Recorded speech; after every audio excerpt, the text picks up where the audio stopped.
everybody can't be married. Yeah. There's a responsibility that comes with it.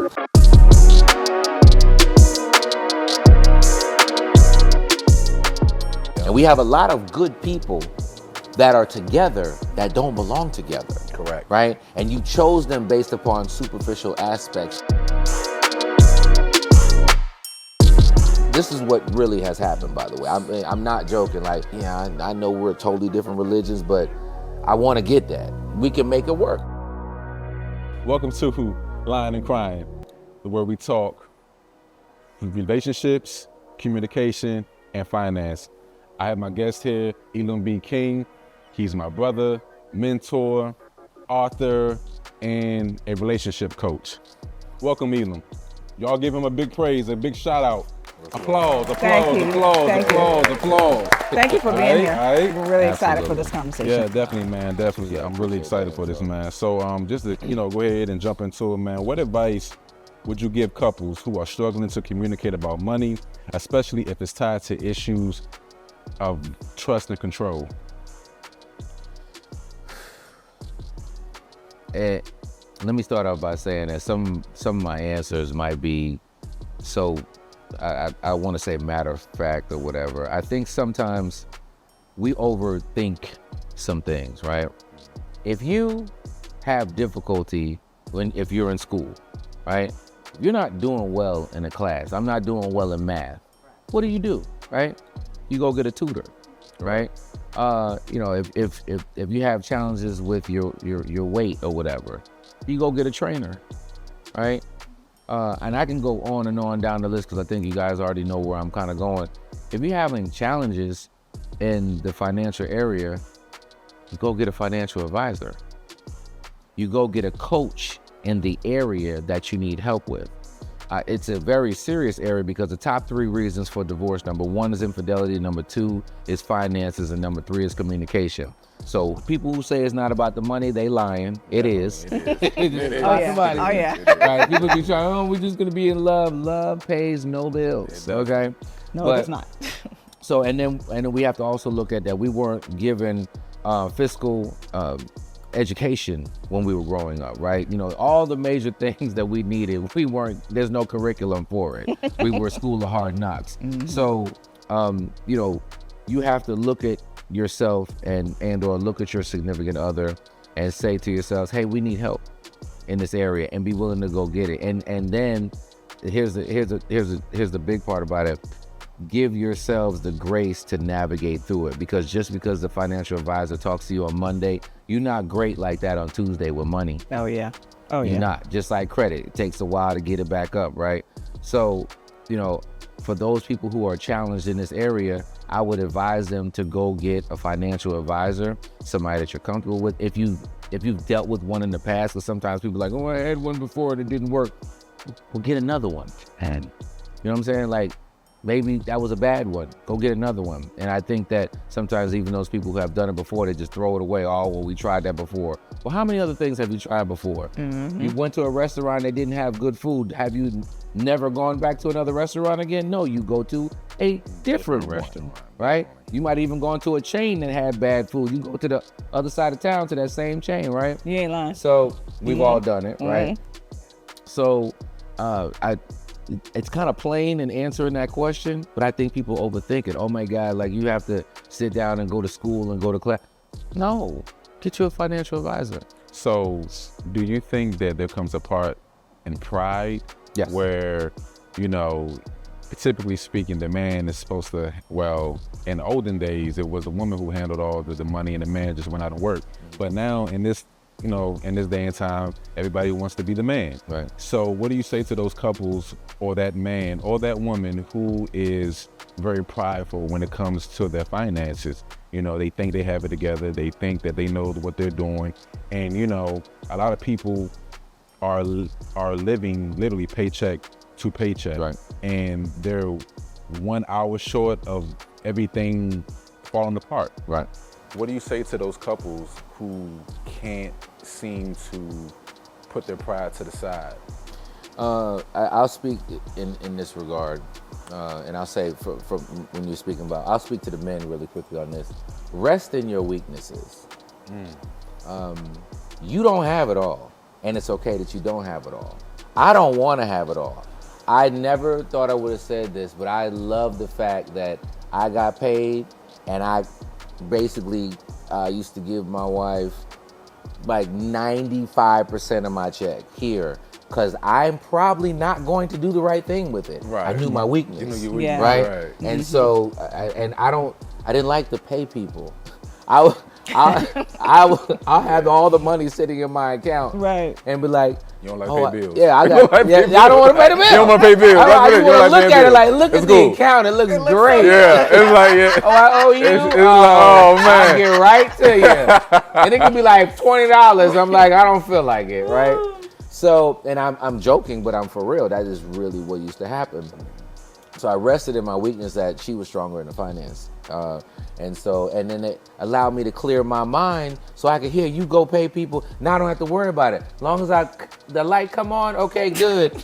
We're good. You know what I'm saying? And I'm good. So Right. I was able to, I think sometimes, as you were speaking earlier, ego is a downfall of so many people.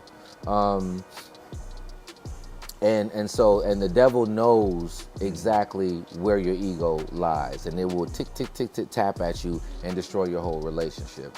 So for those people who are in that space, I can do it. If you want to do it, cool, but just understand that you should also take some things off of you. Mm-hmm. I mean, your spouse is here for help, and so utilize them. And as you do that, as you open up yourself to trust somebody, you notice, man, you get like a whole bunch of more time up here in your head to think about other things. I can go be great while you pay the electric bill and the gas bill. Right. Yeah. I mean, before there was a separation, within, my previous marriage, I did not know what the bills were. I was just like, the electric bill is what? Oh my God, I didn't even know. What is that? What is Okay. that? And I was like, I don't like that. Yeah. So I think that it's just, people don't recognize the freedom that they can actually get from allowing your partner to take on the area that they're stronger in. That is such a good point. Okay. All right. Okay. So, what role do you think that social media plays in creating unrealistic expectations of a relationship? Yeah, I got an hour. Man, we got 30 Like- minutes. I don't even think. We got 30 minutes. It's funny. 30. Let me go to, first of all, and I literally was just sharing this with the young men on Hampton University's campus. Okay, so if you had to go do life without thinking about what somebody else thought about you, where would you be? If you're not worried about what somebody else would say about the post that you put up, about the major that you want to do, about the job that you want, about the entrepreneurship space that you want to go, even whether it's military, whatever.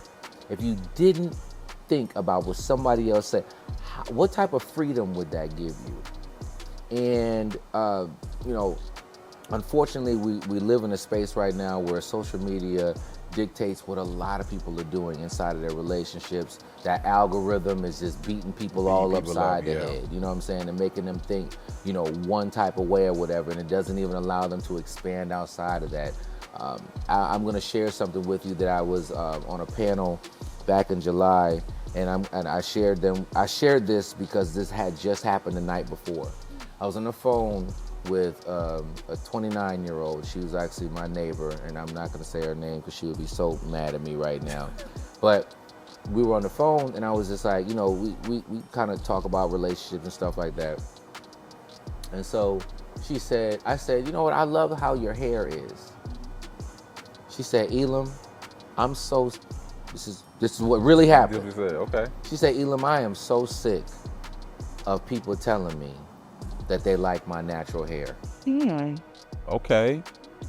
And this She is said a black woman? This is a black woman, Okay. and I complimented her on her natural hair. Okay. because she likes to wear, extra pieces and wigs and stuff like that. And I'm just like, girl, your natural hair is so pretty. She said, Elam, she's like, I found out I was old that night. Okay. So she said, this is the problem with your generation. Oh. Your generation thinks that something like that is a compliment, and it's not. She said, I'm so sick of people saying that I should be able to wear, I should be able to wear my hair the way I want to, and people should not be complimenting just because I complimenting me on my natural hair.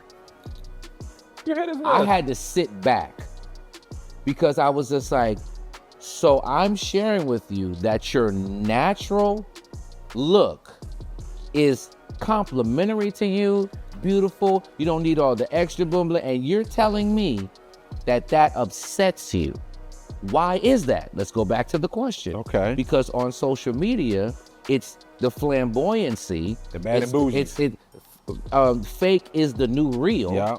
Right? And so, and I always try to share with them. And I said, when you ask, like, we might have sex with and put in the sections and maybe floss out here and there, the chick with the unnatural. But who we want to bring home to our mama is a natural woman. When you poll men, on average, that's what they're gonna say. But social media shows the fake area. So it's like they invested so much time into this area. It's almost like they want to tell men this is what they really want. And we're over here like, no, that's not what we want. We want natural. So she was literally offended that I like the natural. Somebody actually had that as a meme that was out there. They asked women, it was like 10 or 15 women, ladies, what do you like? What do you think men like, BBLs or natural? And they were like, BBL, BBL, BBL, BBL, BBL. All you hear is BBL from the women. Went to the men and said, men, what do you like? Natural, natural, natural, natural, natural. From old to young, right? Yeah. And in my first book, Understanding a Man, I had a chapter in that regard, right? And so in that book, I specifically talked to the singles.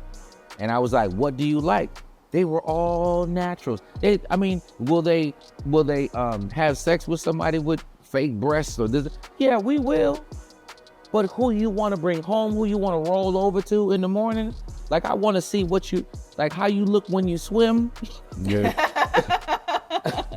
Right. I want to see that in the morning, right? No, I'm not. Yeah. You got to dress up, doll up, do whatever, an event or whatever. Do you? But it's almost like the lie is what they want to portray. And we're over here saying that's not what we really want.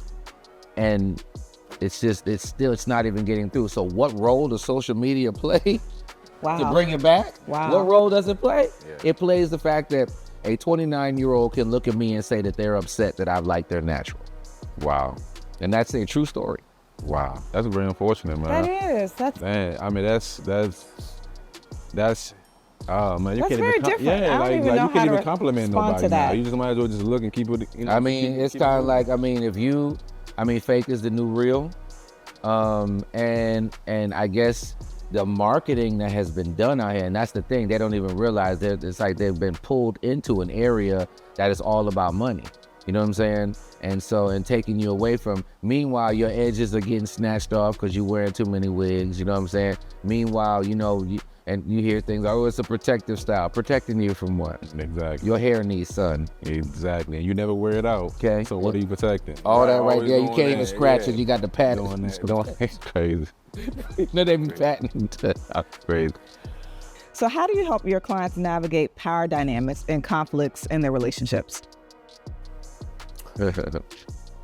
So one of the things that my clients do enjoy is that I don't meet with a couple together first. Mm-hmm. I meet individually, because I always like to say there's 3 relationships going on.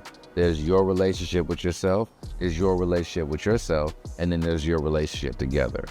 And so each one of you has challenges individually. You have things that you need to individually work on that's independent of the other person. Definitely. So most people come to me wanting me to tell the other person what the other person needs to do better in order for the relationship to get better.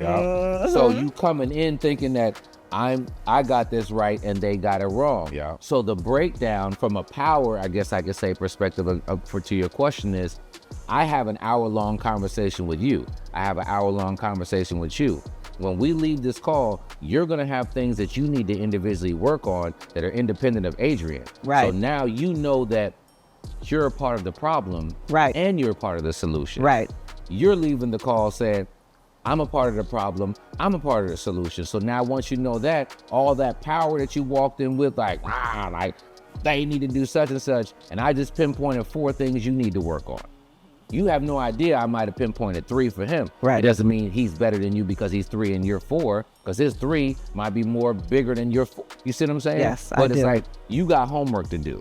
You got homework to do. And if we went into relationships with the understanding of what can I do better to enhance this relationship and stay there, right? Because then that allows you, watch this, once you know what you have wrong with you, you now know that this might take me 4 months. Yeah. So if it takes me 4 months on bullet point 1, how long is it gonna take you, significant other, on your bullet point 1? Right. Now I gotta give you grace because I need grace on my bullet point 1, right? So now you're no longer thinking that, it wasn't me, it's you. No, I'm gonna show you how it's you and you. Right? And then talk to the other one about the grace that they need to give the other one while they navigate through. Now you're so busy trying to work on yourself, you don't have time to look over your shoulder. So it's I purposely distract the person by telling you, so you jacked up in 1, 2, 3, and 4. Right. You ain't all Don't that. even talk to Adrian right now. But that's my phrase to one. That's one of my clients. I used to tell her, you ain't all that. I know that's And right. she used to say it back to me. She was like, because she'll say such and such, because I ain't all that, right? And I'd be like, yup. Accountability. Accountability. And I agree with what you're saying wholeheartedly. I've encouraged clients as well that I think that going to the couples counseling first is the worst idea that a couple could do initially. Right. I always encourage them to seek individual therapy first. Right. Same way how you're saying, so that way, because what I've noticed in couples therapy, just like how you said, it's a beat up session. Whoever has the most guilt and whoever feels the most wrong, Right. It's a constant battle, and you're in a space where you're both trying to heal and you're still hurting. Right. And also, here's the thing. They always laugh when I say this. I be like, not you, but your neighbor. If y'all come together and we talking, one of y'all lying, you're not gonna tell the whole truth. Yes. You're not. Yep. You see what I'm saying? If he is bad in bed, you're not gonna tell me that off the rip because you just met me and you don't want him to get mad because when I walk away after an hour, you gotta ride home. Don't ride home. That car Right. ride And now you gotta be like, so I'm not good in bed. Now y'all arguing all the way home. Right? You know what I'm saying? You sick of her mouth. Yep.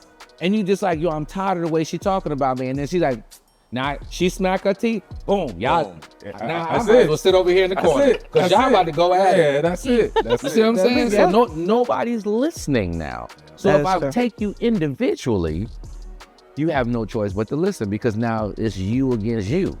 So that's You gotta how. look in the mirror. Yeah. Bring that mirror up. They don't like it. They don't like it. Okay. So, how does childhood trauma manifest in adult relationships, and what are the common patterns you observe in your clients? Oh man, that's deep, huh? You got to take a deep because breath. it's so. I mean, your upbringing has a lot to do with what. Yeah. There's a book that I'm reading right now about Mel Robbins called "To Let Them," and she says in there that adults are nothing but 8-year-old grown people. Oh yeah, for sure. Sure. For You sure. see what I'm saying? We say it all the never time. really learned to navigate our emotions when we were, I'm a Generation X, right? Gen X is pretty much, baby boomers are still here. We got Gen X that's mostly raising people right now. And then we got Gen X and Y that's pretty much raising children right now. A couple of millennials, but X and Y is pretty much raising. And so we weren't raised to understand, to have any emotional intelligence. And we're the ones out here raising children now too. But we have traumas, things that we went through as children, whether it's a single parent home, whether it's domestic violence, whether there was financial troubles, and I'll call them generational curses, is really what a lot of us are dealing with, because there were things that we were taught as children we didn't even realize. Yeah. And it does steamroll right into your intimate relationships. Definitely. Sometimes I'm able to identify it from what it has as a child. Sometimes I'm not, because some people aren't open about it, and you gotta slowly try to peel it back. But your upbringing has a lot to do with who you are. I will say this: you're not locked into that, because the Bible talks about be not conformed to this world, but be ye renewed. Like, you could have been one person and raised a certain type of way when you were younger, but you could also personally develop yourself into a different person. Promiscuity was something that was close to literally taught in my home, and I didn't realize that until I was married, that, wait a minute, I was literally taught to be like this. So I had to try to navigate through that. And somebody else might look and be like, oh, well, you can't be taught to be, you can be taught to be anything, whether it's a hoe, whether it's an alcoholic, whether it's a drug addict, whether it's domestic. Yes, you do choose to go do it. But if you're taught this at a young age, and if you look, every single person that has a pattern in their family. If people really sat back, and this is something that I do with my pre-marriage coaching that I do with couples, I ask them to look down your lineage. What's the pattern that you see? Is it divorce? Is it, everybody looks at stuff like, we see cancer and heart disease and all that. Great. But you can be taught to be a hoe. Yes. The example that your parents You can be taught to be a single parent. No, definitely. Yeah. Right? People don't look at stuff like that, right? They don't. You can be taught. You can be coached into domestic violence. Nah, that's real talk. People don't have those. They're just like, well, no, you just choose to be yeah, I get it, but if you're taught, if this is all you see, that's the we have example. people who feel like that. You know what? I can do this by myself, and I don't need to I don't need to be married. I could just raise these children by myself. Where'd you get that from? Yeah. Just look down the lane. Look down the lane. Your mama was single. Your grandmother was single. It's yeah. You see what I'm saying? Yeah. So, but on the flip side, right, there are positive things that are taught as well, right? Wealth is taught. Yeah. Right? Education is taught, right? Yeah. Spirituality is taught. Yeah. So we can look at the positive things, but some people is teaching the ignorant too. And you have to look down and ask yourself whether you are perpetuating that. So I had to look down mine, and so my boys are way more monogamous than I was. They say things like, Dad, the way that child support is for you, I don't want to have none. But I'm proud of hearing them say that. They're like, right? Child support is real. I don't want to have nothing to do with that. I mean, my daughter, one thing that was funny, when she was 13, she was like, Dad, guys aren't really like that. You were just a hoe. When she turned 18, she was like, Dad. Guys are like that. I get it now. You see what I'm saying? Because I emptied out who I was. You know what I'm saying? And then also, I have, I raised 2 older children who were outside of my bloodline. So I actually look down their line and say, hey, what do you see in your bloodline? Right? This is what you have to pay attention to. So I hope I answered that question. You did. Listen, you did more than answer that question. This is actually a great topic. I can totally agree with you on that one. With things we're taught, just exposure by itself, just being around. Like, I know growing up, the men in my life who raised me or who I looked up to, You know, it was it was work hard, get nice cars, dress nice, jewelry, Right. and of course women. Right. You know, and I was exposed to a lot of that, and I thought that's what made me a man. Right. You know, that this is what was considered the norm. This isn't, you know, this isn't nothing new. This is norm. And then when I met other young men, or met, you know, people who came from a different side of the track, this is not normal. Right. This was just the way I was brought up. Right. What role do you think self-care and self-compassion play in healing from childhood trauma and building healthier relationships? If you learn to love yourself and feel yourself, only then can you learn to love someone else and feel someone else. Oh, wow. That's deep. So if you ask somebody, do you love yourself? They're gonna be like, yeah, right? But if you really peel back, how do you love yourself? Because you have to teach somebody how to love you. And this is why I share this, and if my singles are listening right now, I want to target this towards them, because a lot of times, you know, folks just want to get out there and get with somebody. Listen, it's cuffing season, right? It's getting cold out. It's getting cold out, right? So somebody want to grab a hold of somebody so they can float on through the holidays that's right around the corner. Really? Matching You really want to do that? Not matching. Yeah, matching. Come on. Hey, that matching PJs by the Whoa. Christmas tree is serious for some people. Every right? season it's a new ninja. And Oh some, my some gosh. people right now are giving it up or trying to go get it so that they can be in front of that Christmas tree with them damn PJs, right? Instead of resting in your singleness. So right? why do you think that is? Why do you think that people have such a high rotation rate to where, you know, because we would have these conversations and we was like, man, listen, she got a new nigga every time I turn around and say somebody new, you know what I'm saying? So what do you think that is like? Well, because they always, you know, they always put blame on the person. of course. You know, it's never them. Of course. You know, but it's like you keep attracting the same people. Right. You keep you were never in a relationship longer than 6 months to a year, you know, and you don't know how to be by yourself. You don't know how to sit down and, you know. I'm about to explode. Okay. Explode, man, explode. No, Let us because- know. The people need to know. Because here's the thing. You just said the key word. And I have friends, I have people who like kind of dislike me sometimes when I say that. The truth hurts. Step one, sit down. Get to know and love yourself. That is key. Say Say it one more time. Look at the camera. Look at the camera. And say that. Okay. Step one, sit down. Get to know and love yourself. Whoever your deity is, I'm a believer, so I'm going to talk about it from a godly perspective, right? Get to know God just a little bit more. Allow him to bring the clarity that's necessary to tell and share with you, because here's the thing, sometimes it's not in his will for you to be married.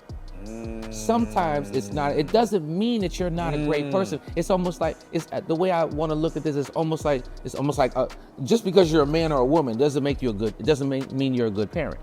Hello. Everybody can't have children. Yes. Everybody can't be wealthy.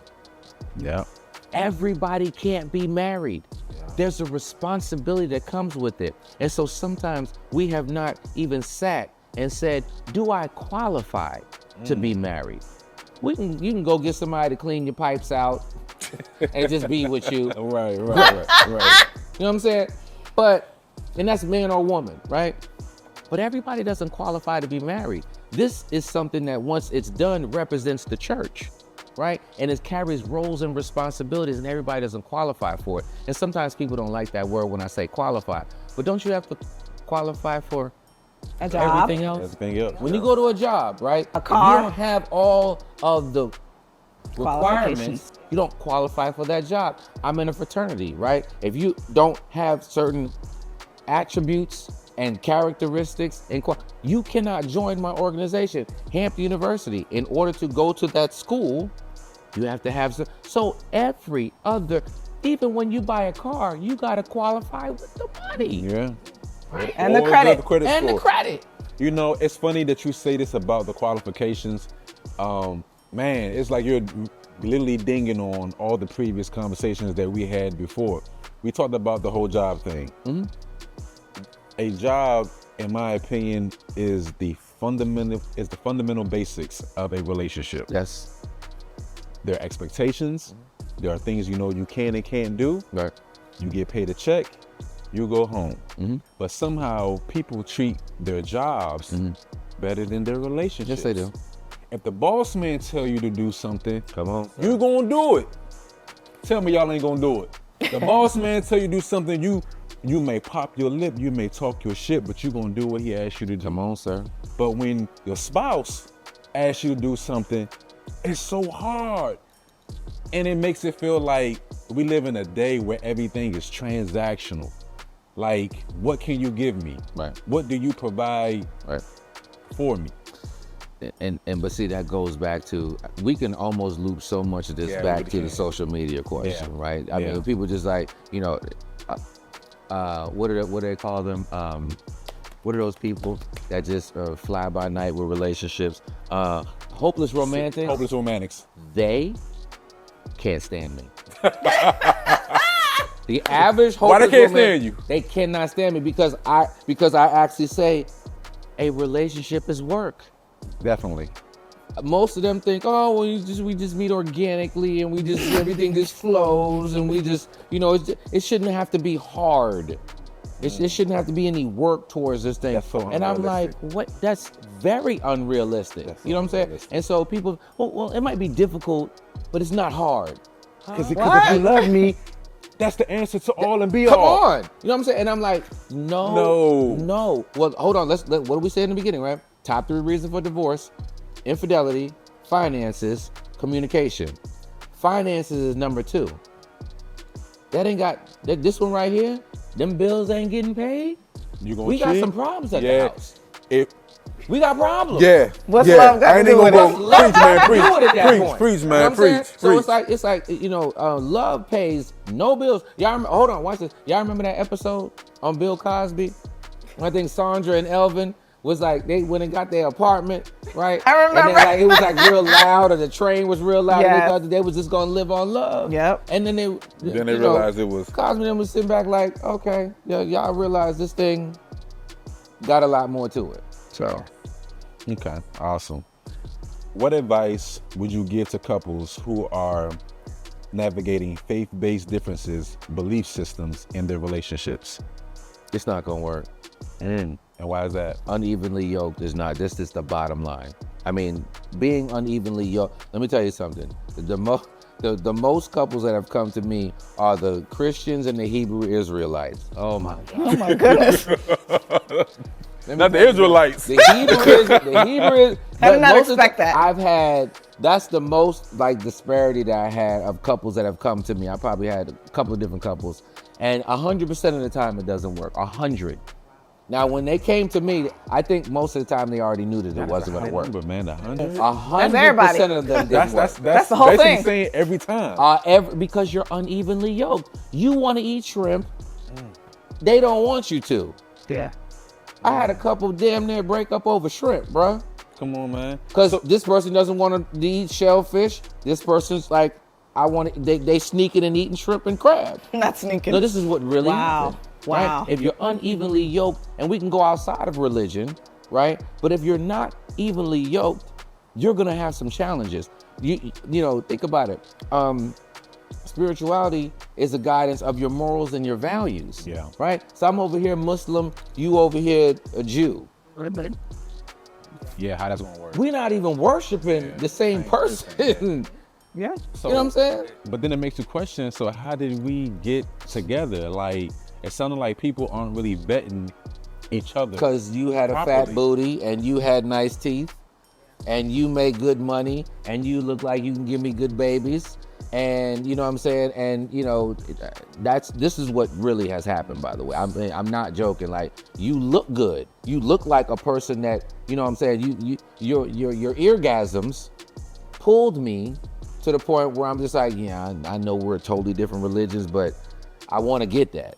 I want to try it. I want to try it. I want to sample it. We can make it work. We can make it work, right? And a lot of women think that their stuff turns into sunshine.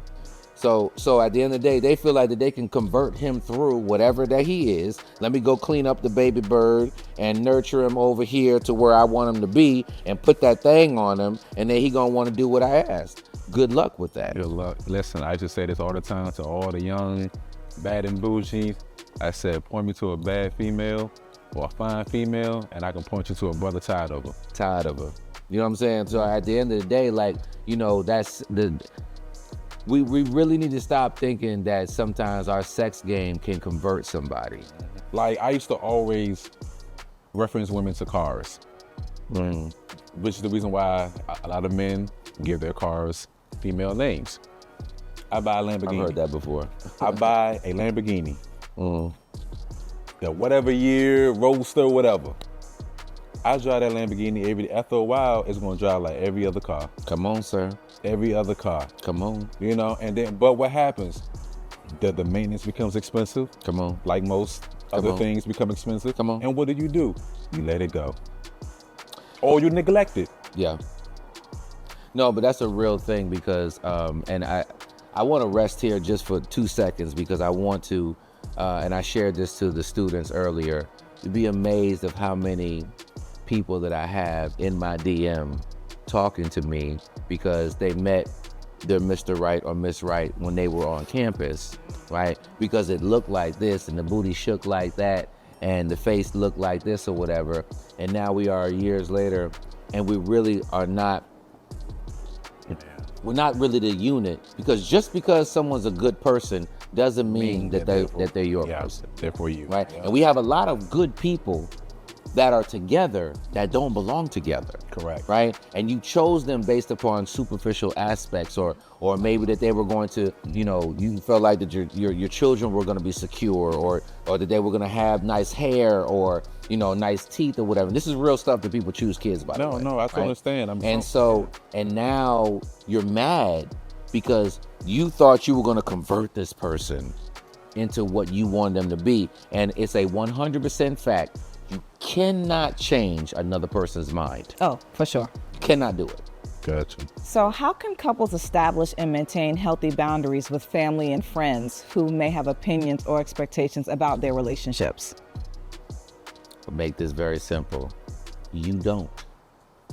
You do not include other people. Everybody does not have the right to put their mouth on your relationship. I don't think nobody should. They don't. No, the only people that do, I share with people is your pastor, your best man, your maid of honor. People don't realize the best man and maid of honor actually have a job, right? They're to be it's almost like you have a business, right? And if you have a business, you have a board of directors, right? Correct. Those are the people who kind of help guide your business, right? You can't think straight, see straight. There's a business aspect that exists when it comes to a relationship with a marriage, to whereas you have your pastor or whoever your spiritual advisor is, and then you have this board chosen by both of y'all, right? That we can go to. Because in the heat of the night, he can call your best female friend. Yeah. And so she has to know her job is to lead you back to him because he blowing your phone up because you mad. You drove off or whatever. If he call your phone, you not going to answer. But if, Tanya call you, you're going to be like, girl, I can't stand this, mama, right? And now she's like, okay, all right, Nikki, and lead you back because she's got the relationship in mind.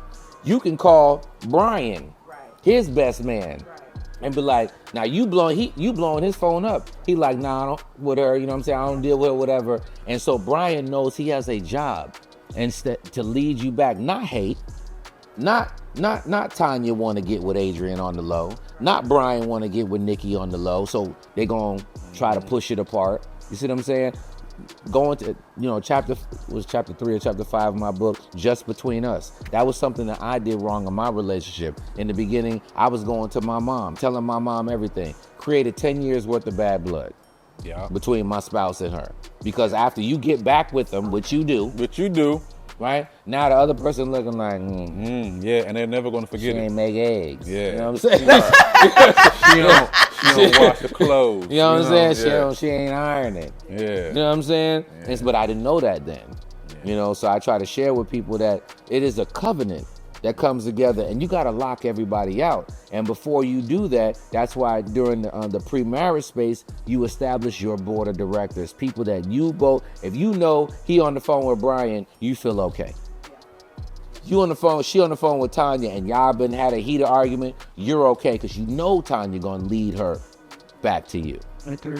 So that's very important to have the right board of directors. Good. Awesome. Yeah, you definitely have, like you just said, you got to vet those people out right, Yeah. man, because boy, misery loves company. This is Elam B. King, and I make life very simple. You can follow me on all platforms at Elam B. King. You can also go over to elambking.com. On that particular site, you will find any of the particular merchandise that I have. Those of you who have been asking for the pre-marriage game that I have, you can get that over there. Any of the books that I have as well. If you like Audible, you can actually go on the Amazon. You can type Elam B. King. There's no other one out there. You're gonna find me over there as well. Feel free to hit me on my DM if you have any questions from a relationship perspective. If I can't help you, I will make sure that I guide you towards somebody that can, all right? In order for us to improve our communities, we have to improve our families. In order for us to improve our families, we have to take a look at the two people who are most important of being a part of that, and you're one of those individuals. So let me know if you have any questions. Woo! Love it. Yeah. Go ahead, boy. Yeah. Lyin and Cryin. We out. You know what I'm saying? Coming live soon. I would like to give a special shout out to our sponsors, Gifted Enterprises, which is a mental health agency in the Hampton Roads area that can supply you with all your mental health needs, from outpatient therapy to mental health skill building. Check them out. And The Holiday Boys, a creation of teachable lessons for children, a 5-book children's series written and created by me. And I want to say I am super excited and blessed to be even on this podcast. Thank you, man. Thank you, bro. It was an honor. Here's the thing, for Nikki, you and I to go way back, and then for you to marry this great man, and y'all, the fusion that y'all got is super dope. Thank you, right? brother. Thank you, brother. So for even, I mean, I love the title Lyin and Cryin, so y'all got to make sure y'all pay attention to Lyin and Cryin and what they rocking and rolling and doing. They're doing big things. So thank you guys so much for having me on here. Yes, This yes. is great. It's And been then a our pleasure, scenery is dope. Yes. Yes, it is. Yes, it is. Lyin and Cryin, baby. Yes.